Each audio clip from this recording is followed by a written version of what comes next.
Muy bien, vamos a continuar. Ahora vamos a entrar al siguiente tema, que es la definición del trauma.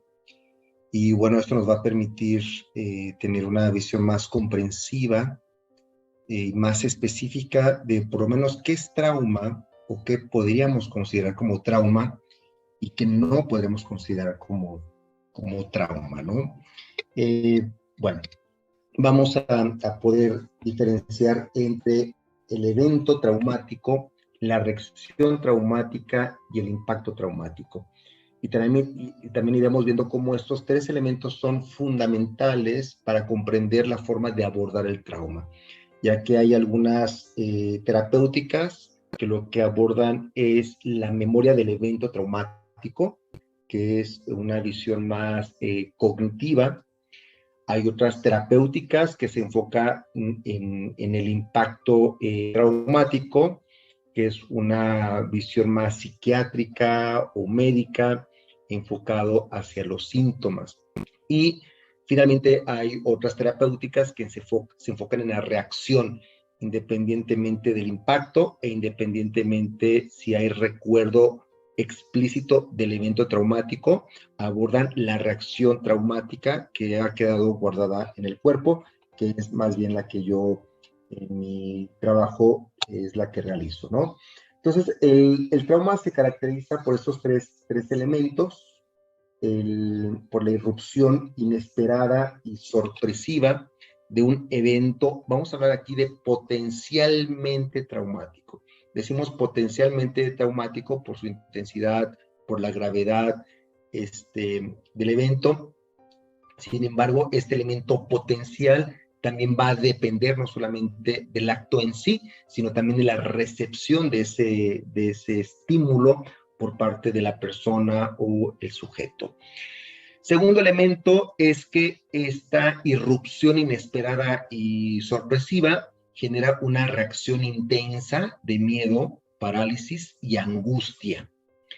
Y tercero, que esta reacción intensa genera un impacto en el sistema nervioso, en las emociones, en la autoestima, en los vínculos y la comunidad. De tal forma que hay personas que han vivido eventos potencialmente traumáticas, sin embargo, no cumplen con el segundo y el tercer criterio. Esto es, no ha habido una reacción intensa de miedo y tampoco ha supuesto una alteración o un impacto importante en la vida cotidiana de la persona. Hay otras personas donde sí ha habido la erupción, ha estado el evento potencialmente traumático, ha habido una reacción intensa, vamos a ver aquí este elemento diferenciador, pero no ha generado un impacto traumático. Esto es, cumple con el primer criterio y el segundo criterio, pero no con el tercero. Esto se explica porque la persona, aunque tuvo una reacción intensa de miedo, no se quedó paralizada y pudo responder ya sea desde la lucha o la huida. Este segundo elemento va a ser muy importante. Vamos a diferenciar entre las personas que se quedan paralizadas ante el evento traumático y que normalmente va a presentar estos tres criterios: el evento, la irrupción, la respuesta de parálisis y el impacto postraumático. A las otras personas que han vivido el evento potencialmente traumático, hay una reacción intensa de miedo, pero lo que hacen es responder desde la lucha y la huida, y ya sea que el impacto traumático disminuye o simplemente el impacto traumático es inmediato. Por ejemplo, lo que se conoce como el trastorno de estrés agudo, sin desarrollar trastorno de estrés postraumático, ¿no? Entonces, estos elementos, vamos a llamarlo así, esta resiliencia del cuerpo, tiene que ver con un neuroaprendizaje donde el niño, la niña o el adulto eh, logran tener su sistema de sobrevivencia adecuado y utilizan estos recursos de la lucha, la huida y la vinculación para enfrentar una situación traumática, versus niños, niñas, adultos, donde su sistema de sobrevivencia se encuentra bloqueado por diferentes circunstancias y en lugar de llevar a cabo la lucha o la huida, se quedan en un estado de parálisis. Este estado de parálisis va a ser, digamos, el elemento patológico de lo que vamos a denominar como el trauma en tanto proceso de enfermedad y deterioro. Entonces, cuando alguien te pregunte, bueno, pues te diga, no, es que estás muy traumado, pues a lo mejor sí, has vivido muchos eventos traumáticos, pero a lo mejor tu reacción traumática ha sido desde la lucha y la huida, que también tiene sus problemas, pero van a ser distintos con respecto a esto que estamos mencionando de la parálisis, ¿no? Entonces, no basta con haber vivido un evento traumático, no basta con haber tenido una reacción traumática, hay que ver qué tipo de reacción traumática se ha tenido y cuál ha sido el impacto. Ejemplo, una paciente acude conmigo porque vivió un secuestro, conoce a una persona por internet, viene a Guadalajara, se quedan de ver, el tipo en este encuentro la empieza a acosar, finalmente la secuestra, le toma su tarjeta de crédito, la amenaza, etcétera, y durante todo ese tiempo ella se queda paralizada y en algún momento determinado ella le pide a él, pues bueno, pues vayan a un cajero automático para sacar el dinero y que ya la deje en paz. En ese momento entra ella al cajero automático y cuando sale empieza a pedir ayuda porque había cerca una patrulla. Entonces llega la patrulla, los detienen, ella los sigue acusando, ella sigue negando los hechos, hasta que finalmente pues detienen al tipo, ¿no? Ella acude a terapia, porque aparte ella durante toda la situación, digamos, durante el sometimiento, ella cede, entre comillas, a una situación de abuso porque no podía hacer nada. Entonces ella llega por este tema y cuando empezamos a trabajar todo esto, pues me doy cuenta de que ella no permaneció en parálisis. Ella constantemente estuvo viendo la posibilidad de poder salir de esta situación y cuando ella solicita ayuda, ella logra descargar toda esa tensión acumulada en su cuerpo y logra tener esta abreacción, esta descarga neuromuscular. Y entonces lo que yo empiezo a ver en ella es de que su comportamiento en cuanto al impacto no fue tan grave a comparación de otras pacientes donde no tuvieron escapatoria. Eso es donde se quedaron en una situación de completa parálisis y no pudieron movilizar los recursos de defensa, ¿no? De lucha o de huida, ¿no? Entonces aquí podemos tener un ejemplo de cómo no basta solamente la irrupción del evento traumático, sino que es importante poder entender desde dónde y cómo está reaccionando la persona, porque de esa reacción va a depender también el impacto traumático, ¿no? Bueno, aquí entramos con este tema de la amenaza vital, de la irrupción del evento potencialmente traumático, que se caracteriza por ser objetiva y subjetivamente percibido como una amenaza a la integridad física y psicológica, poniendo en riesgo la vida de la persona. La naturaleza de esta amenaza puede variar, puede ser por causas naturales, por ejemplo, un huracán, un temblor, o puede ser por motivación, acción o negligencia humana, como un choque, explosión, tortura, abuso, violación, ¿no? Ahora, aquí hay un elemento interesante que está obviamente también a discusión, que este evento potencialmente traumático se caracteriza por ser objetivamente, es potencialmente traumático, por ejemplo, una tortura, una explosión, ¿verdad? Objetivamente lo es, pero puede ser también que subjetivamente lo sea, aunque objetivamente no, ¿no?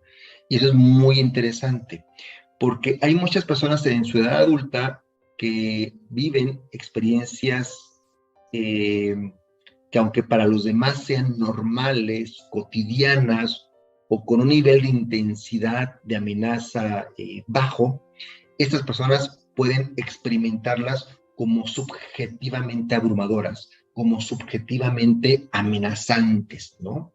Y esto tiene que ver con una experiencia también postraumática. Normalmente muchas de estas personas vivieron eventos traumáticos con reacciones traumáticas y con efectos secundarios traumáticos que no fueron procesados, elaborados, resueltos, etcétera, y que en edad adulta llegan con un sistema nervioso dañado o alterado por estas situaciones traumáticas, y lo que tienen son una especie como de lentes, donde lo que para los demás puede ser algo normal o ligeramente amenazantes, estas personas lo ven como algo completamente abrumador. Ejemplo, pues una persona que tenga a lo mejor agorafobia, lo que para una persona puede ser salir a un estadio de fútbol o ir a algún lugar lleno de gente, puede ser algo normal y hasta deseable y hasta lo pueden disfrutar.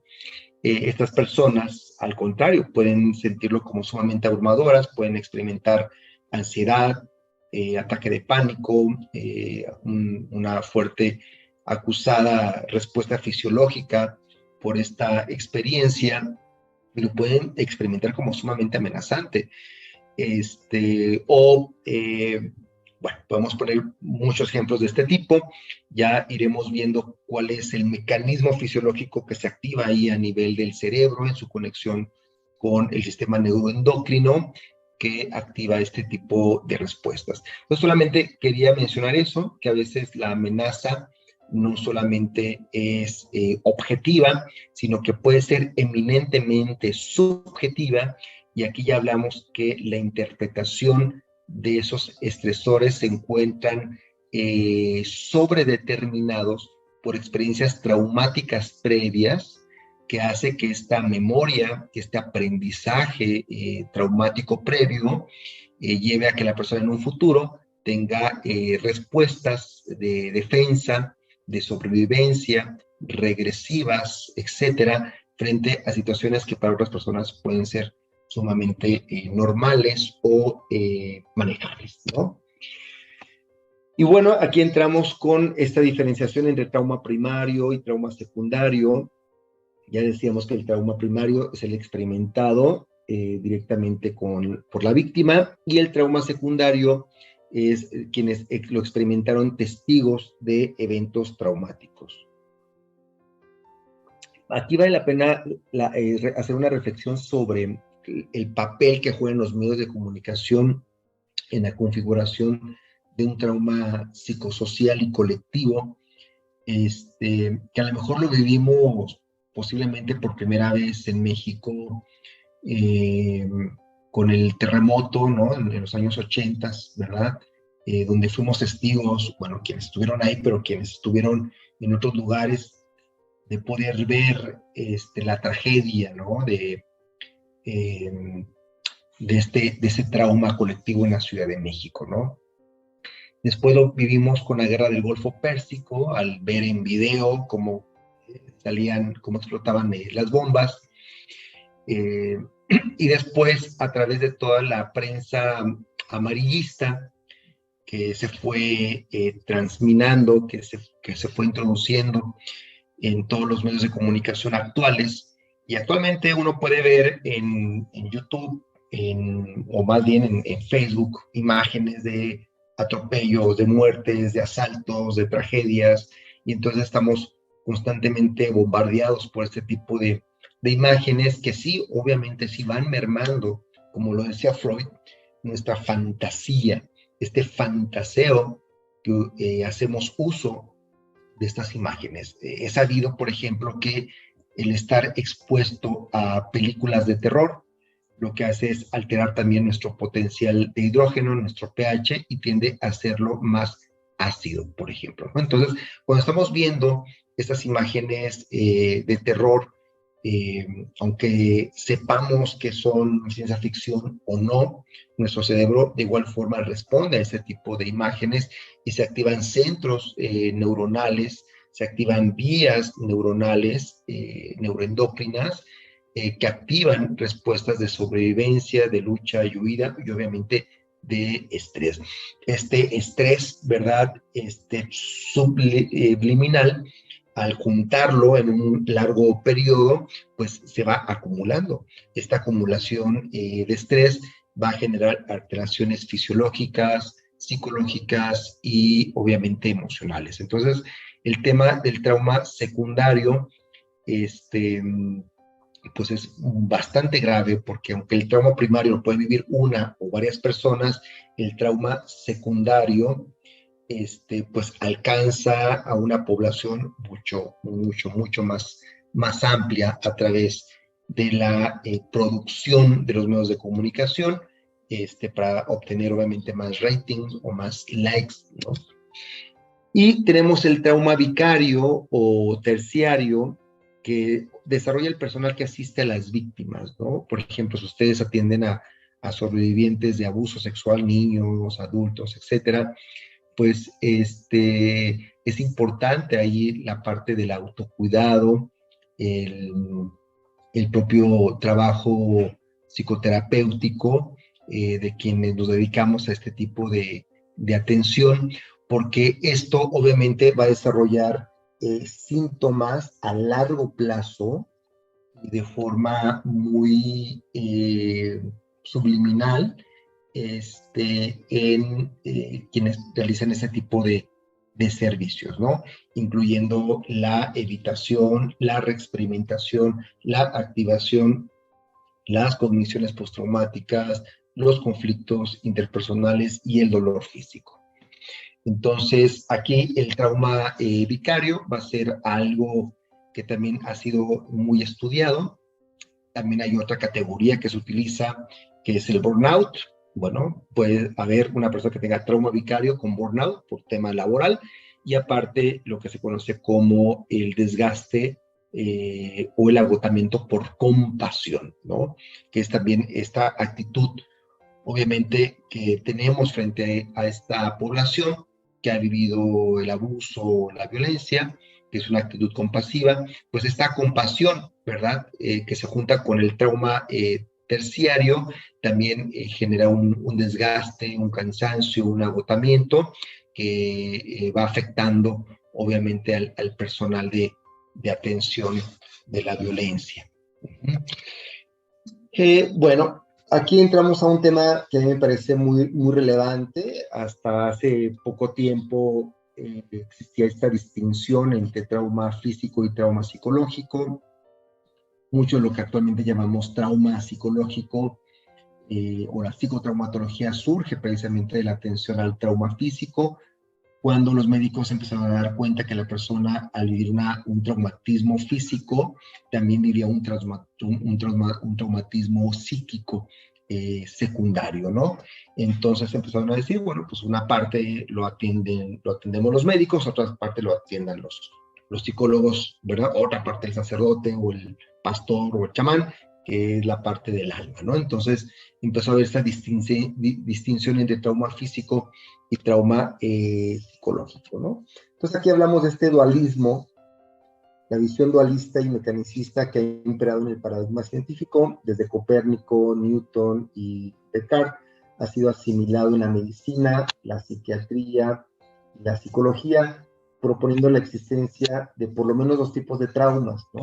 El trauma físico, que se caracteriza por una lesión en el tejido celular, y el trauma psicológico, que se caracteriza por una lesión emocional en el psiquismo de la persona, ¿no? En el tejido psíquico de la persona. Ahora bien, una nueva aproximación a esta perspectiva es plantear, pues, de que no existe ni el trauma psíquico y ni el trauma psicológico, porque esos tienen que ver más bien con la fuente del trauma.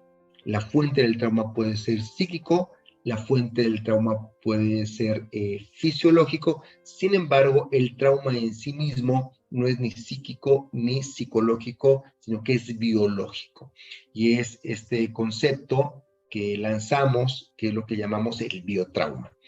Entonces, las recientes investigaciones en el campo de la neurobiología del trauma, pues plantean una visión monista del trauma, ya que trascendiendo las categorías de físico y psíquico, se propone que el trauma es biológico. ¿Pero por qué?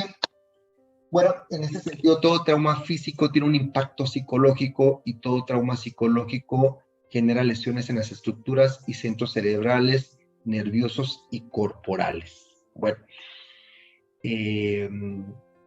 esto es, aunque el trauma fisiológico sea externo, también va a producir un trauma a nivel neurobiológico. Aunque la fuente del trauma sea emocional o psíquico, también va a producir un impacto a nivel de la red neurobiológica, ¿no? En este sentido, la experiencia del dolor se encuentra en la ínsula cerebral, la cual recibe no solamente el dolor, sino también el placer.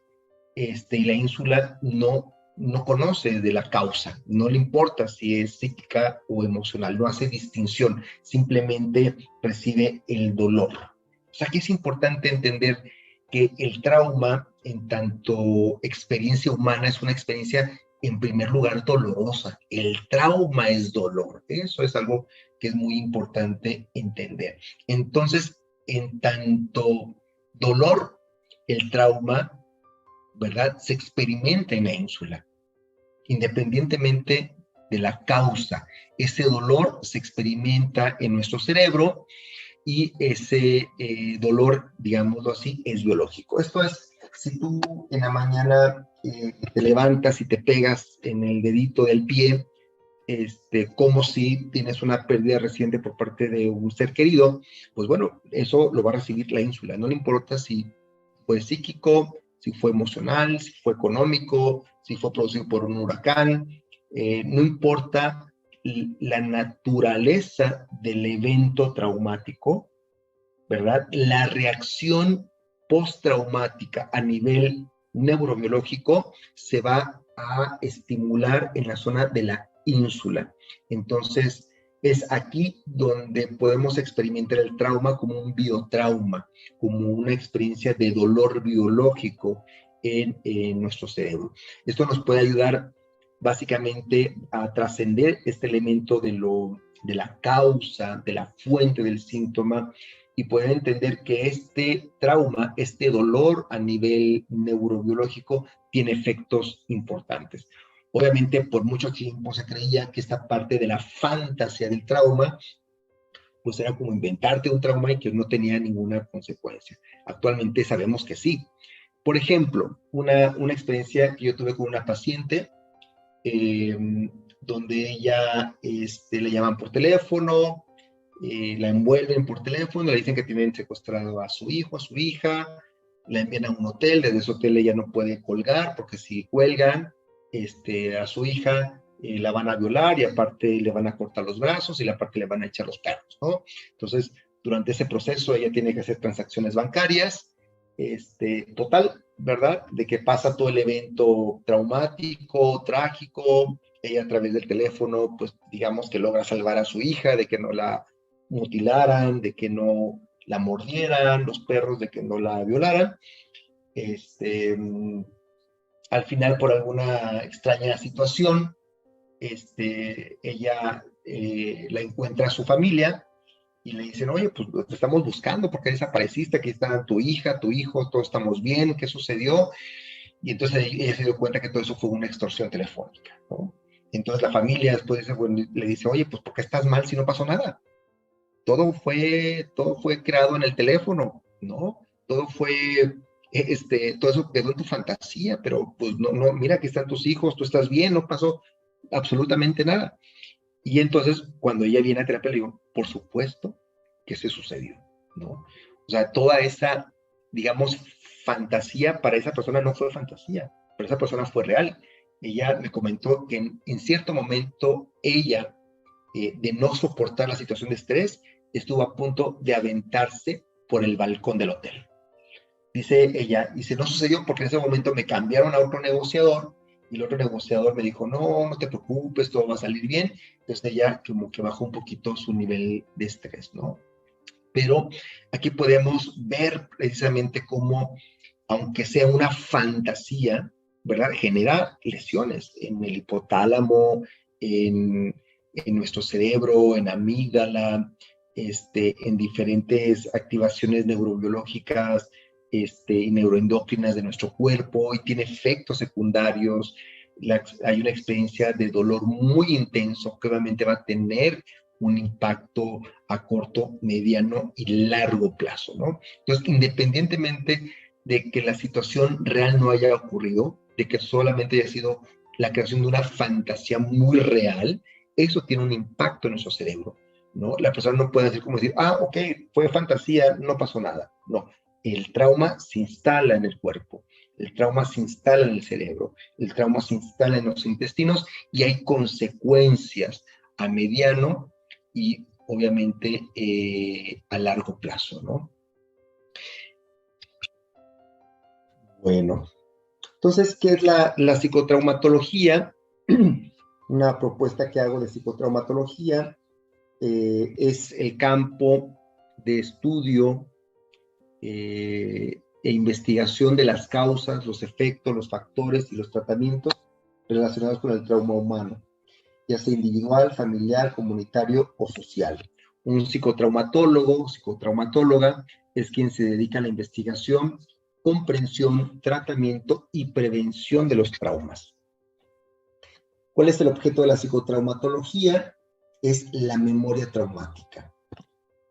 Entonces, ya sea en la memoria biográfica, que es la memoria explícita, por ejemplo, la memoria episódica, recordar ese episodio traumático, recordar ese episodio traumático en el curso de mi vida, en mi biografía, o la memoria somatosensorial o memoria implícita, que aunque no hay un recuerdo cognitivo, sí hay una respuesta, hay una memoria en el cuerpo. Esas memorias en el cuerpo se pueden expresar como síntomas, o lo podemos ver como síntomas o enfermedades nerviosas. Por ejemplo, muchas enfermedades o síntomas gastrointestinales, de dolor en el cuerpo, de dolor de cabeza, eh, eh, síntomas que tienen que ver con el pecho, para respirar, problemas, dificultad para respirar, taquicardia, problemas para dormir, forman parte de la memoria somatosensorial, ¿no? A veces la persona no sabe por qué está teniendo ese tipo de respuestas somáticas, pero detrás de esas respuestas somáticas se encuentran memorias. Entonces, es el estudio de la reacción del miedo que se quedó guardada en las memorias. Los campos de la psicotraumatología, pues puede ir desde el trauma por causas físicas o causas emocionales, desastres naturales, violencia familiar, violencia sexual, violencia de género, violencia social, delincuencia, violencia política, traumas psicosociales o históricos, como por ejemplo revoluciones, levantamientos armados, guerras, ¿no? Y obviamente también traumas transgeneracionales, ¿no? Entonces, hay mucho, digamos, por hacer en términos colectivos, en términos de comunidad, en términos de los sistemas familiares, en términos de las relaciones interpersonales, en términos obviamente de las memorias individuales traumáticas, ¿no? Bueno, ya al rato entraremos a este tema de la taxonomía del trauma.